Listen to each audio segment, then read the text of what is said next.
హల్లెలూయా. యేసే మనకు ఆశ్రయం అనే టీవీ కార్యక్రమాన్ని వీక్షిస్తున్న మీ అందరికీ నజరేయుడైన యేసుక్రీస్తు నామమున శుభములు. ఎలా ఉన్నారండి? దేవుడు తన రెక్కల చాటున మనల్ని భద్రపరిచి మరొక వారాన్ని మనకు అనుగ్రహించిన దేవాది దేవునికి సమస్తమైన మహిమ ఘనత ప్రభావాలు కలుగును కాక. ఈ యొక్క వారం కూడా ఆ గొప్ప దేవాది దేవుడు మనతో మాట్లాడాలని ఆశపడుతున్నారండి. ముందుగా మన హృదయాన్ని సిద్ధపరచుకుందాం, ప్రార్థన చేసుకుందాం. సర్వోన్నతుడా, సర్వాధికారి, సర్వశక్తిమంతుడా తండ్రి, నీ గొప్ప కృప, కాపుదల, భద్రత దేవా, ఆశ్చర్యకరుడా, కేవలం నీ నామాన్ని ఘనపరచుకొనండి.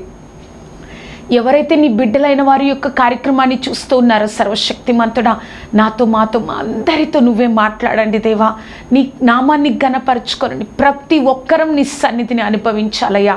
పరిశుద్ధాత్మ దేవా, ప్రతిదీ నీ యొక్క అధికారంలోనికి తీసుకొని కేవలం నీ నామాన్ని మహిమపరచుకోనండి. నువ్వే కార్యం జరిగించండి. నజరేయుడైన యేసుక్రీస్తు నామమున అడిగి వేడుకొంచున్నాము తండ్రి. Amen, amen, amen. ఈ వారం మన యొక్క వాక్య ప్రసంగ అంశంగా 2 పేతురు 3వ అధ్యాయము 9వ వచనం. 2 పేతురుకు రాసిన పత్రిక 3వ అధ్యాయము 9వ వచనం.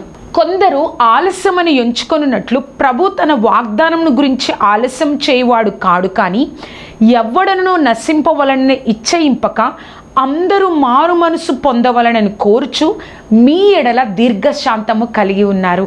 మరొకసారి చదువుదామండి. కొందరు ఆలస్యమని ఎంచుకొనున్నట్లు ప్రభువు తన వాగ్దానం గురించి ఆలస్యం చేయువాడు కాడు, కానీ ఎవ్వడను నశింపవలనని ఇచ్చయింపక అందరూ మారు మనసు పొందవలనని కోరుచు మీ ఎడల దీర్ఘశాంతము కలవాడై ఉన్నారు. ఈ వారం మన యొక్క వాక్య ప్రసంగాంశం, దేవుడు నీకిచ్చిన వాగ్దానాన్ని నువ్వు నమ్ముతున్నావా? దేవుడు నీకిచ్చిన వాగ్దానాన్ని నువ్వు నమ్ముతున్నావా?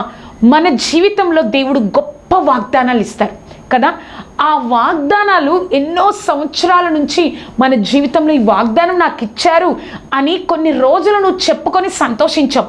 కానీ ఇప్పుడు ఎలా ఉందంటే ఆ పరిస్థితి, దేవుడు నాకు ఈ వాగ్దానం ఇచ్చారు, అది ఇంకా నెరవేరదలే అన్న స్థితికి నువ్వు వచ్చేసావు. నాకు ఈ వాగ్దానం ఇచ్చావు, దేవుడు నన్ను ఆశీర్వదిస్తారంట అన్న సంతోషించిన నువ్వు కొన్ని రోజులు, కొన్ని సంవత్సరాలు అయిపోయిన తర్వాత ఈ వాగ్దానం నా జీవితంలో ఏం నెరవేరుతుంది, అసలు నా స్థితి ఏంటి, ఆ వాగ్దానం ఏంటి అన్న ఆలోచన నీలో కలుగుతుంది. ఒక్కటి గుర్తుపెట్టుకోండి, దేవుడు ఆ వాగ్దానాన్ని ఎలాగైనా దేవుడు కార్యం జరిగిస్తారు.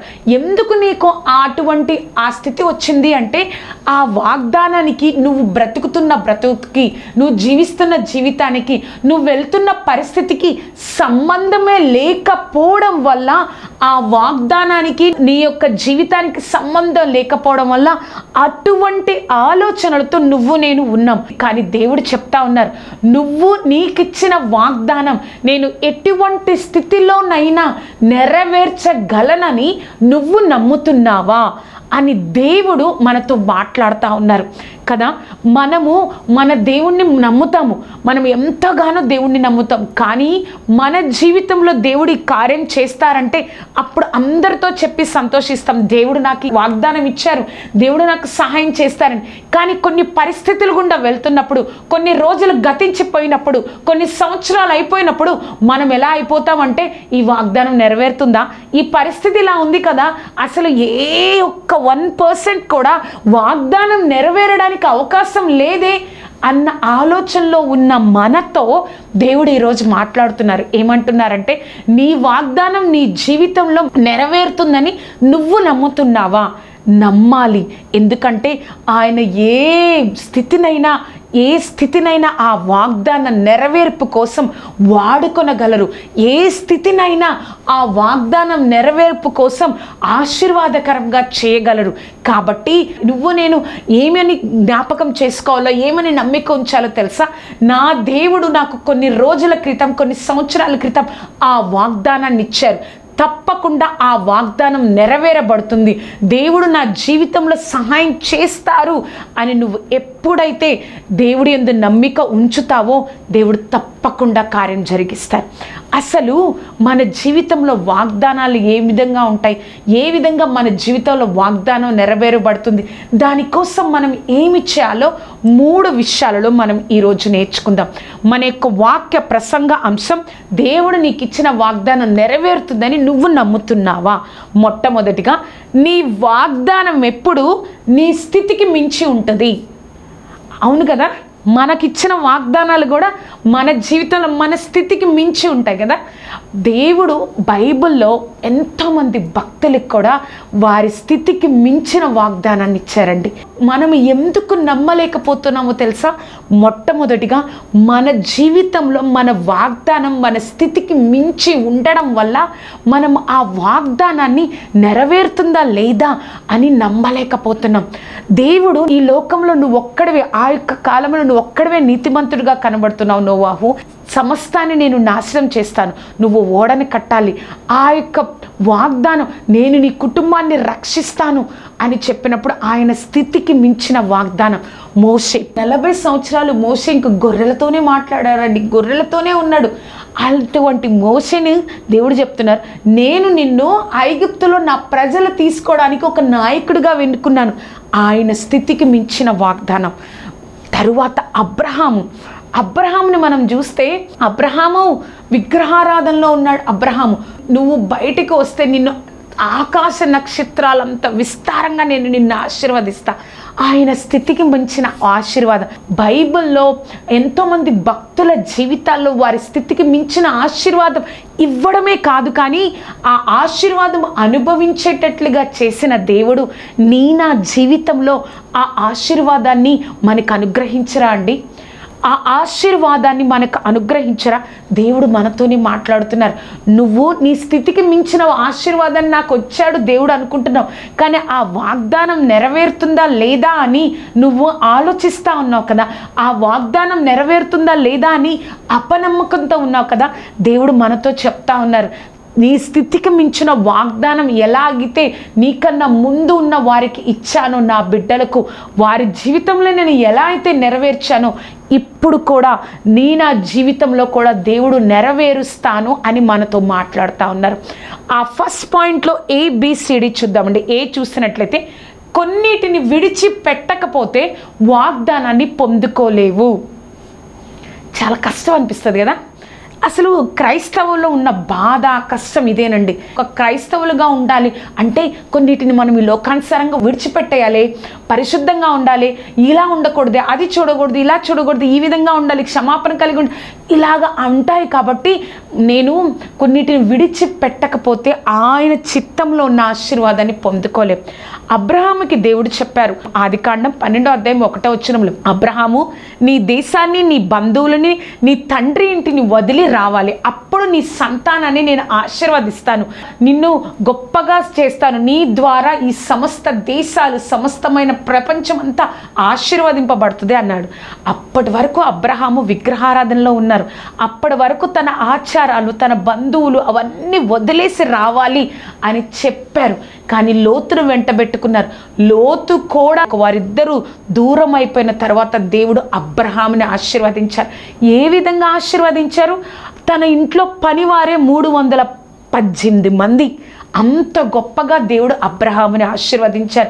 నీకు కూడా విడిచిపెట్టడం కష్టంగా అనిపించవచ్చు, కానీ దేవుని దృష్టిలో ఉన్న ఆశీర్వాదం గొప్పది. ఆ గొప్పదాని కోసం నువ్వు కొంచెం ఈ యొక్క లోకానుసరమైన ఆశలు, కోరికలు, ఆలోచనలు, తలంపులు విడిచిపెట్టమని దేవుడు అడుగుతారు. కొన్నిసార్లు నీ జీవితంలో ఉన్న సోమరితనాన్ని విడిచిపెట్టమని దేవుడు అడుగుతారు. కొన్నిసార్లు నీ హృదయంలో ఉన్న కోపాన్ని విడిచిపెట్టమని, క్షమించలేని గుణాన్ని విడిచిపెట్టమని దేవుడు అడుగుతూ ఉంటారు. అప్పుడు నువ్వు విడిచిపెట్టడానికి రెడీగా ఉండాలి. ఆ విడిచిపెడితేనే వాగ్దాన నెరవేర్పు అనేది మన జీవితంలో మనం కళ్ళారా చూస్తాం, అనుభవిస్తాం, తర్వాతి తరానికి ఒక మాదిరికరంగా ఉంటాం. దేవుడు మనతోని మాట్లాడుతున్నారు. నిన్ను దేవుడు వాగ్దానం ఇచ్చారు, నువ్వు కొన్నిటిని విడిచిపెట్టకపోవడం వల్ల ఆ వాగ్దానాన్ని నువ్వు పొందుకోలేకపోతున్నావు. ఫస్ట్ పాయింట్లో బి చూస్తే, వాగ్దాన నెరవేర్పులో దేవుడు కొన్నిటిని చేయమంటారు, ప్రశ్నించకుండా చేయాలి. కొన్ని నేర్చుకోమంటారు, కొన్ని చెయ్యమంటారు. ఆ చెయ్యమనడంలో, వాగ్దాన నెరవేర్పులో దేవుడు కొన్ని నేర్చుకోమనడం, కొన్ని చేయమనడం అన్నప్పుడు నువ్వు వాటిని ప్రశ్నించకుండా దేవుడి సన్నిధిలో నువ్వు దేవుడి సహాయంతో నువ్వు చేస్తావా, ఆ వాగ్దాన నెరవేర్పుని కళ్ళారా చూస్తావు. దేవుడు నోవాహుకు వాగ్దానం ఇచ్చారు. నోవాహు, నువ్వు ఓడని కట్టాలి, జలప్రళయం, వర్షం వస్తుంది అని చెప్పారు. అది 120 సంవత్సరాల క్రితం దేవుడు చెప్పారు. ఆ 120 సంవత్సరాలు కూడా ఆ మాటను తీసుకొని నోవాహు ఓడని కట్టడం, ఆ కట్టడంలో తనొక్కడే కాదు కానీ తన కుటుంబంలో ఉన్న 3 కుమారుల్ని కూడా ఇన్వాల్వ్ చేశారు. వారి యొక్క సహాయాన్ని కూడా వారు కూడా పరిపూర్ణంగా ఆ ఓడని కట్టడానికి సహకరించారు. 120 సంవత్సరాల దేవుడు ఒక్కసారి కూడా వచ్చి నోవాహు అని మళ్ళా ఆ వాగ్దానాన్ని రూఢిపరచలేదండి. మరలా వాగ్దానాన్ని జ్ఞాపకం చేయలేదు. కానీ దేవుడు చెయ్యమన్న నెరవేర్పులో కొన్నిటిని చెయ్యమన్నారు కాబట్టి నా కుటుంబం రక్షింపబడాలి, ఈ సమస్తమైన ప్రజలందరూ చెడిపోయారు, దేవుడు వారిని నాశనం చేస్తారు కాబట్టి నా కుటుంబం రక్షింపబడాలంటే నేను ఈ ఓడని కట్టాలి అంతే అని నోవాహు తనను తాను సిద్ధపరచుకున్నారు, నేర్చుకున్నారు, చేశారు. నోవాహుకి ఎప్పుడు దేవుడు చెప్పలేదు, ఒక్కసారి చెప్పారు. మరలా వచ్చి రూఢిపరచలా. కానీ మన దేవుడు ఈ యొక్క సమయంలో నీతో అనేక సార్లు చెప్తా ఉన్నారు, కొన్ని సంవత్సరాల నుంచి చెప్తా ఉన్నారు, కొన్ని నెలల నుంచి చెప్తా ఉన్నారు. నువ్వు ఆశీర్వదింపబడాలంటే, నువ్వు ఈ యొక్క ఉద్యోగాన్ని పొందుకోవాలంటే, నువ్వు దేవుడి చిత్తంలో ఉన్న ఈ కార్యం నీ జీవితంలో జరగాలి అంటే నువ్వు అనేక వాటిని నువ్వు నేర్చుకోవాలి, అనేక వాటి కోసం నువ్వు సిద్ధపడాలని దేవుడు అనేక సార్లు నీకు చెప్తా ఉన్నా కూడా మనము దేవుడి మాట అంటే విలువ లేకుండా మనం జీవిస్తా ఉన్నాం. నోవాకి దేవుడు ఒక్కసారి చెప్పారండి, కానీ ఆ విషయాన్ని నోవాహు చాలా సీరియస్గా తీసుకున్నాడు. మనము అనేక సార్లు దేవుడు చెప్తా ఉంటారు, కానీ ఏ ఒక్కసారి కూడా ఆ మాటను మనం లెక్క చేయం. అందుకే మనం ఆయన చిత్తంలో ఉన్న వాగ్దానాన్ని మనం పొందలేకపోతున్నాం. ఫస్ట్ పాయింట్లో సి చూసినట్లయితే, నీ వాగ్దాన నెరవేర్పులో వచ్చిన ప్రశ్నలన్నిటికీ దేవుడే సమాధానం. నీ వాగ్దాన నెరవేర్పులో అనేకమైన ప్రశ్నలు వస్తాయి. నేను ఇలా ఉన్నాను, ఈ స్థితిలో ఉన్నాను, దేవుడు నాకు ఈ వాగ్దానం ఇచ్చారు, నిజంగా వాగ్దానం నెరవేరుస్తుందా అని నువ్వు ప్రశ్నలు వేసుకుంటున్నావు కదా. ఆ ప్రశ్నలన్నింటికి ఇక్కడ కాదండి, దేవుడే సమాధానం చెప్తారు. మోషేకి దేవుడు చెప్పారు, మోషే, నేను నిన్ను నా ప్రజలైన ఐగుప్తులను తోడుకొనుటకు నిన్ను ఒక నాయకుడిగా ఎన్నుకున్నానని చెప్పినప్పుడు మోషేకు అనేకమైన ప్రశ్నలు దేవుణ్ణి అడిగారు. మొట్టమొదటిగా, ఐగుప్తులో తోడుకొని పోవుటకు నేను ఎంతటి వాడనయ్యా అని ప్రశ్నించారు. రెండవదిగా, నిన్ను పంపిన వానిని పేరేమి అని అడిగితే నేనేం చెప్పాలి? తర్వాత, యెహోవా నీకు ప్రత్యక్షం కాలేదంటారు నేను అక్కడికి వెళ్తే. అంతేకాదు, నాలుక మాధ్యం కలవాడు, నేను నెత్తివాడిని ప్రభా, నేను ఎలా వెళ్తాను? చివరిగా, నువ్వు ఎవరిని పంపాలో వారిని పంపాయా, నన్ను కాదు. అనేకమైన ప్రశ్నలు మోషే దేవుడి సన్నిధిలో పెట్టారు, అనేకమైన ప్రశ్నలు. కానీ ఆ ప్రశ్నలన్నిటికీ దేవుడు సమాధానం చెప్తా మోషేని ఏం చేశారో తెలుసా? అక్కడికి వెళ్ళేటట్లు చేశారు. నీ వాగ్దాన నెరవేర్పులో దేవుడు నీకు అనేకమైన ప్రశ్నలు వేస్తా, నీ హృదయంలో అనేకమైన ప్రశ్నలు వస్తూ ఉంటాయి. దేవుడి సన్నిధిలో ఉపవాసం ఉండి దేవుడిని అడుగుతూ ఉండు, ప్రభా ఇది నిజంగా జరుగుతుందా, ఈ విధంగా నా జీవితంలో జరుగుతుందా, నేనేం చేయాలి అని ప్రశ్నలు అడిగినప్పుడు దేవుడే నీకు సహాయం దయచేసి ఆ ప్రశ్నను వేరులతో సహా దేవుడు తీసివేస్తారు. కాబట్టి నీకు అనేకమైన నీ వాగ్దాన నెరవేర్పులు అనేకమైన ప్రశ్నలు నీ జీవితంలో వస్తూ ఉన్నప్పుడు దేవుడే సమాధానం అని నువ్వు గ్రహించాలి. ఆ ఫస్ట్ పాయింట్లో డి చూసినట్లయితే, నీ వాగ్దానం నెరవేరాలంటే వీటిని చేయాలి. ఏం చేయాలి? మనం చూసాం కదా, ఏం చేయాలి అంటే కొన్నిటిని విడిచిపెట్టకపోతే నీ వాగ్దానం నెరవేరదు. తరువాత నీ వాగ్దాన నెరవేర్పులో దేవుడు కొన్నిటిని చేయమంటారు, వాటిని ప్రశ్నించకుండా చేయాలి. తరువాత నీ వాగ్దాన నెరవేర్పులో వచ్చిన ప్రశ్నలన్నిటికీ దేవుడే సమాధానం. వీటిని నువ్వు చేస్తా ఉన్నావా? దేవుడు తప్పకుండా నిన్ను వాగ్దానం అనేది దేవుడు నాకు ఇచ్చాడు అని నువ్వు చెప్పుకోవడమే కాదు, కానీ అనేక మంది నిన్ను చూసినప్పుడు దేవుడు వాగ్దానం ఇచ్చి నెరవేర్చారు తన జీవితంలో ఆ వాగ్దానాన్ని నెరవేర్చారు. ఎప్పుడో నాకు ఈ విధంగా చెప్పింది, కానీ ఇప్పుడు ఆ యొక్క నిజ జీవితాన్ని దేవుడే నెరవేర్చారు. వాళ్ళ స్థితి అది కాదు, కానీ దేవుడే వాళ్ళ జీవితాన్ని ఉండి వారిని లేవనెత్తారు, వారిని ఆశీర్వదించారని మన కుటుంబాలను చూసినప్పుడు మన స్నేహితులు, బంధువులు, మన యొక్క చుట్టుపక్కల వారు, మన సంఘస్థులు మన గురించి సాక్ష్యం చెప్తారండి. ఈ విధంగా చేయాలి. కొన్నిటిని విడిచిపెట్టకపోతే మనకి వాగ్దాన నెరవేర్పు ఉండదు. దేవుడు నేర్చుకోమన్న వాటిని, చేయమన్న వాటిని మనం చేయకపోతే వాగ్దాన నెరవేర్పు ఉండదు. నీ వాగ్దాన నెరవేర్పులో అనేకమైన ప్రశ్నలు అక్కడ కాదు, నీ హృదయంలోనే ఉంచుకొని దూరం అవడం కాదు. దేవుణ్ణి అడిగి సమాధానం పొందుకోవాలి. అర్థమైంది కదా అండి? మన యొక్క వాక్య ప్రసంగ అంశం, దేవుడు నీకు ఇచ్చిన వాగ్దానం నెరవేరుతుందని నువ్వు నమ్ముతున్నావా? మొట్టమొదటిగా నీ వాగ్దానం ఎప్పుడు కూడా నీ స్థితికి మించి ఉంటుంది. రెండవదిగా మనం చూస్తే నీ వాగ్దాన నెరవేర్పు కోసం నీవు ప్రత్యేకంగా జీవించాలి కదా. నీ వాగ్దాన నెరవేర్పు కోసం నేను చాలా ప్రత్యేకంగా జీవించాలి. ప్రత్యేకంగా జీవించడం అంటే అది కాదు, ఎవరితో మాట్లాడకుండా అందరికీ దూరంగా ఉండడం. ఇప్పుడు ఈ లోకంలో ఒక గవర్నమెంట్ జాబ్ కోసం నువ్వు సిద్ధపడాలి అనుకుంటే ఏం చేస్తావండి? ఫోన్ను పక్కన పెట్టేస్తావు. ఎందుకంటే ఆ ఫోన్ కన్నా గొప్పది జాబ్కి నేను సిద్ధపడితే నా కుటుంబం నిలబడుతుంది ఆర్థికంగా అని ఫోన్ను పక్కన పెట్టేస్తావు, టీవీని పక్కన పెట్టేస్తావు, ఎన్నో వాటిని కొన్ని నెలలు త్యాగం చేసేస్తావు, పక్క నుంచుతావు, కొన్ని నెలలు, సంవత్సరాలు త్యాగం చేస్తావు. ఎందుకంటే నువ్వు ఇప్పుడు అనుభవించే ఈ చిన్న చిన్న సంతోషాల కన్నా ఈ జాబ్ పొందుకుంటే నువ్వు శాశ్వతంగా జీవితాంతం ఈ లోకంలో ఉన్నప్పుడు సంతోషించవచ్చు. కాబట్టి నువ్వు వాటిని పక్కన పెట్టేస్తావు కదా. అలాగే నీ వాగ్దానం కూడా అంతకంటే గొప్ప విలువైనది. ఆ వాగ్దానం కూడా అంతే విలువైనది. ఆ విలువైన దానికోసం నువ్వు ప్రత్యేకంగా జీవించకపోతే ఇంకా ఎప్పుడు నువ్వు ఆ వాగ్దానాన్ని పొందుకుంటావు? ఎప్పుడు ఆ వాగ్దానం కోసం సిద్ధపడతావు? నువ్వు ఏ వాగ్దానాన్ని పొందుకున్నావో, దేవుడు నిన్ను దేనికోసం బతికిస్తున్నారో, నువ్వు దేనికోసం సిద్ధపడాలో ఆయన చిత్తం ఏంటో నీకు పరిపూర్ణంగా తెలుసు. కానీ ప్రత్యేకంగా జీవించడం కోసం పక్కనున్న మనుషుల్ని చూస్తూ ఉంటావు, వారి యొక్క ఎంజాయ్మెంట్ని చూస్తూ ఉంటావు. వారు ఈ విధంగా ఉన్నారు, చాలా సంతోషంగా ఉన్నారు, కానీ దేవుడు నిన్ను ఎన్నుకుంది వారిని కాదు కదా.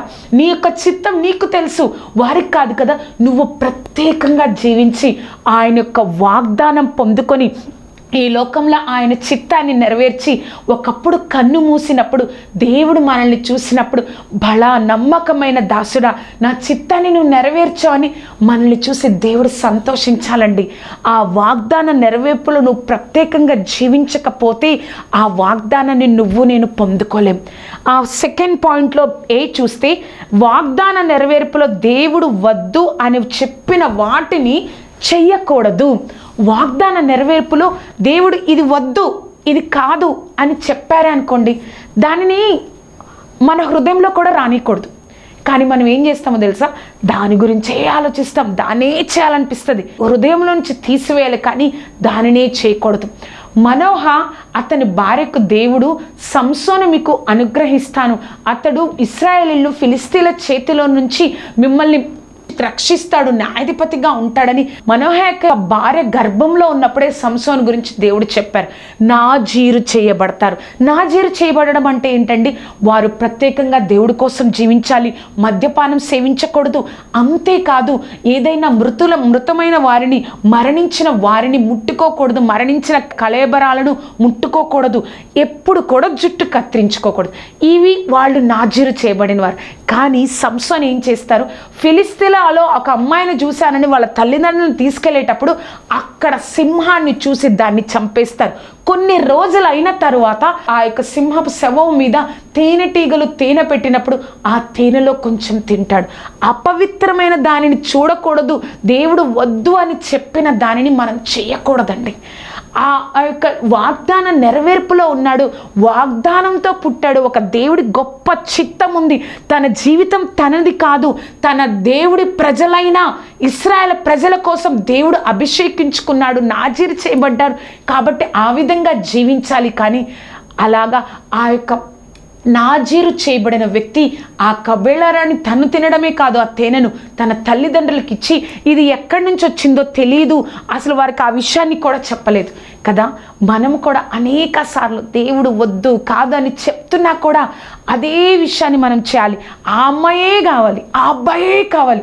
ఇలా మన జీవితాల్లో ఆయన వాగ్దానం మన జీవితంలో నెరవేరడం కోసం కొంత సమయం పడుతుంది. ఇంకా సరిచేసుకునే స్థితిలోనే నువ్వు ఉంటే నీ జీవితకాలంలో ఆ వాగ్దానం నువ్వు ఎప్పుడు పొందుకుంటావు, ఎప్పుడు సాధిస్తావు? నీ సంవత్సరాలు అయిపోతున్నాయి, నీ శక్తి అయిపోతుంది, నీ బలం అయిపోతుంది. ఎప్పుడు నువ్వు ఆ వాగ్దానాన్ని పొందుకుంటావు? ఎప్పుడు నీ జీవితంలో ఆ వాగ్దానం నెరవేర్పు జరుగుతుంది? నువ్వు ఎప్పుడు ఆ వాగ్దానాన్ని అనుభవిస్తావు? దేవుడు మనల్నే ప్రశ్నిస్తా ఉన్నారు. ఆ సెకండ్ పాయింట్లో బి చూస్తే, దేవుడి చిత్తంలో ఉన్న నువ్వు బహు జాగ్రత్తగా జీవించాలి, బహు జాగ్రత్తగా నిర్ణయాలు తీసుకోవాలి. దేవుడి చిత్తంలో ఉన్న నువ్వు బహు జాగ్రత్తగా నిర్ణయాలు తీసుకోవాలి. మనం కాదండి, ఆయన రక్తాన్ని ఇచ్చి మనల్ని కొనుక్కున్నారు. నువ్వు ఒక వెల చెల్లించి ఇంట్లో ఏదైనా వస్తువు కొనుక్కున్నావు అనుకోండి, ఏం చేస్తాం? మన ఇష్టం, దాన్ని ఎప్పుడు అర్ధరాత్రులైనా ఉపయోగించుకుంటావు, మధ్యాహ్నమైనా నీ ఇష్టం వచ్చినట్లు ఎప్పుడంటే అప్పుడు ఉపయోగించుకుంటావు.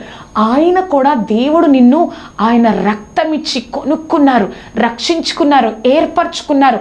నీ ద్వారా అనేక మంది ఆశీర్వదింపబడాలని నీకు వాగ్దానం ఇచ్చారు.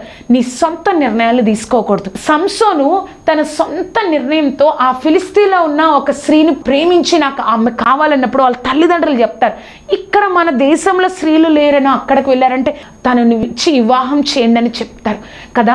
ఆ యొక్క వివాహం వల్ల ఏం జరిగింది? అక్కడికి వెళ్ళాడు. అక్కడికి వెళ్ళినప్పుడు ఆ స్నేహితులు కలిశారు. 30 మంది స్నేహితుల వల్ల తన యొక్క శక్తి ఎక్కడుందో తెలియబడింది. తరువాత కొన్ని రోజుల తర్వాత మళ్ళీ వెళ్ళాడు. మళ్ళీ వెళ్ళిన తర్వాత ఆ అమ్మాయి వారి స్నేహితుడికి ఇవ్వబడింది. ఆ యొక్క ఫిలిస్తీన్ల జీవితంలో ఉన్న పొలాలన్నిటినీ కాల్చేస్తారు. అసలు దానివల్ల, ఆ నిర్ణయం వల్ల ఏం జరిగింది అంటే అనేకమైన గొడవలు, అనేకమైన మరణాలు. అంతేకాదు, దేవుడు తనని విడిచిపెట్టేశారు అన్న విషయాన్ని కూడా సంసోను మర్చిపోయాడు కదా. మనం దేవుడి చిత్తంలో, దేవుడి వాగ్దానంలో, దేవుడి ప్రణాళికలో ఉన్న నువ్వు నేను మనం ఇష్టం వచ్చినట్లుగా నిర్ణయాలు తీసుకోకూడదు. బహు జాగ్రత్తగా నిర్ణయాలు తీసుకోవాలి. ఆ సెకండ్లో సి చూసినట్లయితే, వాగ్దాన నెరవేర్పులో ఓపిక ఉండాలి. ఓపిక అనేది చాలా అవసరం. ఇది ఆయన సమయంలో చేసే కార్యం కాబట్టి, దేవుడి సమయంలో చేసే కార్యం కాబట్టి, ఈ లోకానుసారంగా అన్ని ఇన్స్టాంట్గా వస్తున్నాయి కాబట్టి, దేవుడి వాగ్దానం కూడా నా జీవితంలో ఇన్స్టాంట్గా జరిగిపోవాలి. ఇప్పుడు ఇచ్చారా వాగ్దానం, తర్వాత ఇంకో 2-3 గంటల్లో అది కాదండి. మనము వాగ్దాన నెరవేర్పులో మనము ఓపికను కలిగి ఉండాలి. దేవుడు సమూయేలు ద్వారా సౌలుకి దేవుడు చెప్తారు, 7 రోజులు నువ్వు గిల్గాలులో ఉండు, నేను వచ్చిన తర్వాత నేను బలిపీఠాన్ని నీ కార్యం జరిగిస్తాను అని చెప్పినప్పుడు 7 రోజులైనా కూడా సౌలు దగ్గరికి సమూయేలు రాకపోవడంతో ఆ యొక్క ఇశ్రాయేల్ ప్రజలందరూ ఫిలిస్తీన్లను చూసి భయపడుతున్నప్పుడు ఆయనే బలిపీఠం దగ్గర అర్పించేస్తాడండి. ఆ యొక్క బలిపీఠం దగ్గర ఆ విధంగా చేసినప్పుడు వెంటనే బలిని అర్పించినప్పుడు వెంటనే సమూయేలు వస్తారు. నువ్వు చేసిన పని ఏమిటి?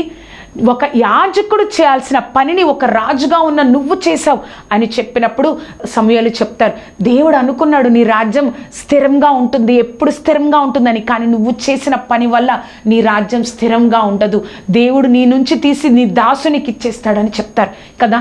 మన వాగ్దాన నెరవేర్పులో మనకు ఓపిక ఉండాలి. దేవుడిని ఎడల వాగ్దానం కలిగి ఉన్నారా? ఆ ఓపికతో వేచి ఉండాలి.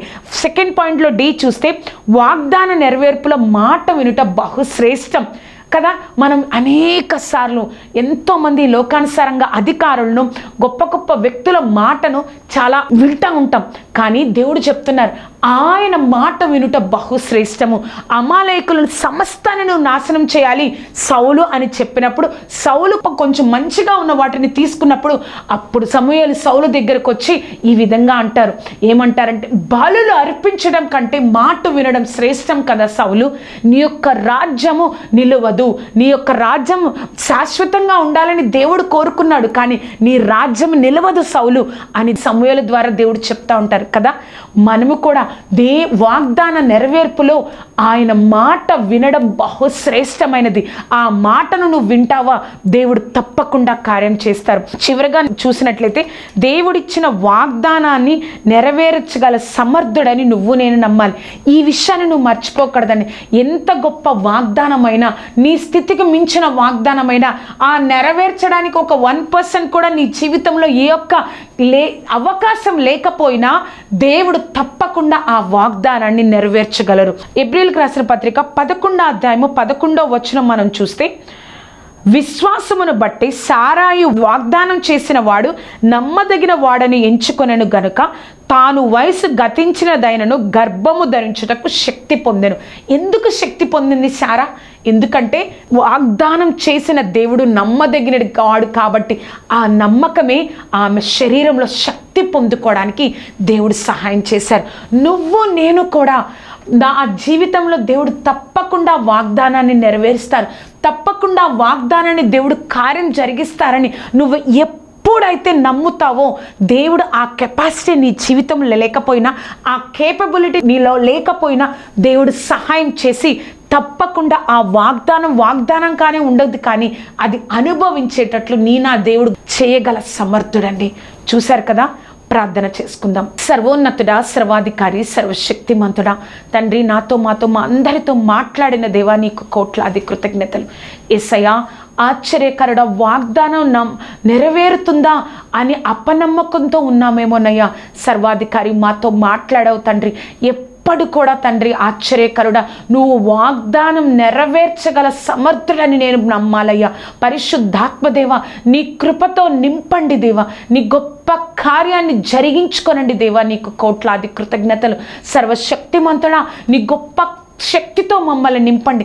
ఎలా అయితే సారా తండ్రి వాగ్దానం నెరవేర్చగల సమర్థుడని నమ్మి తన శరీరంలో శక్తిని పొందుకుందో, మేము కూడా నీ మీద నమ్మకం ఉంచి అటువంటి శక్తిని మేము పొందుకోవడానికి సహాయమును దయచేయండి. నీ కృపతో నింపండి దేవా. నీ నామాన్ని ఘనపరచుకోనండి. సర్వశక్తిమంతుడా, నీ కృపా రెక్కల క్రింద భద్రపరచండి. ఎవరైతే ఈ కార్యక్రమం చూస్తున్నారో వాగ్దానాన్ని మర్చిపోయి కొన్ని రోజులైందయ్యా, మరలా వాగ్దానం కోసం సిద్ధపడడానికి, వాగ్దానం కోసం విడిచిపెట్టడానికి, ఆ సందేహాలన్నిటినీ నీ దగ్గర తీర్చుకోవడానికి మాకు సహాయం దయచేయండి ప్రభా. ఓర్పును దయచేదేవా. సర్వశక్తిమంతుడా తండ్రి, నీ మాట వినే తత్వాన్ని మాకు అనుగ్రహించండి. నీ కృపతో మమ్మల్ని నింపండి. పరిశుద్ధాత్మదేవ, మా జీవితంలో వాగ్దానాలు ప్రభా అనుభవించాలయ్యా. నువ్వు కార్యం జరిగించండి. నీ కృపా రెక్కల క్రింద భద్రపరచండి. యేసయ్యా, వర్ధిల్లింప చేయండి, తోడేయండి, నడిపించండి. నీ గొప్ప కార్యం జరిగించు దేవా. నీ నామాన్ని మహిమపరుచుకోనండి. నజరేయుడైన యేసుక్రీస్తు నామమున అడిగి వేడుకొంచున్నాము తండ్రి. Amen, amen, amen. చూశారు కదా అండి, దేవుడు వాగ్దానాన్ని నెరవేర్చగలరని నువ్వు నమ్ముతున్నావా? నమ్ముదాం. ఆయన నెరవేర్చగల సమర్థుడని నమ్ముదాం. ఆయన శక్తి, ఆయన బలం, ఆయన యొక్క నెరవేర్పు మనకు కలుగుతుంది కాబట్టి ఆ వాగ్దానాన్ని దేవుడు నెరవేర్చి మన జీవితంలో మనం చేయగలిగిన సమర్థుడండి. దేవుడికి మహిమ కలుగును గాక. ఈ యొక్క కార్యక్రమం మీకు ఆశీర్వాదకరంగా ఉన్నట్లయితే మీ యొక్క స్నేహితులకు, బంధువులకు ఈ యొక్క కార్యక్రమాన్ని పరిచయం చేయండి. అంతేకాదు ఈ కార్యక్రమం గురించి, నా గురించి ప్రార్థన చేయండి.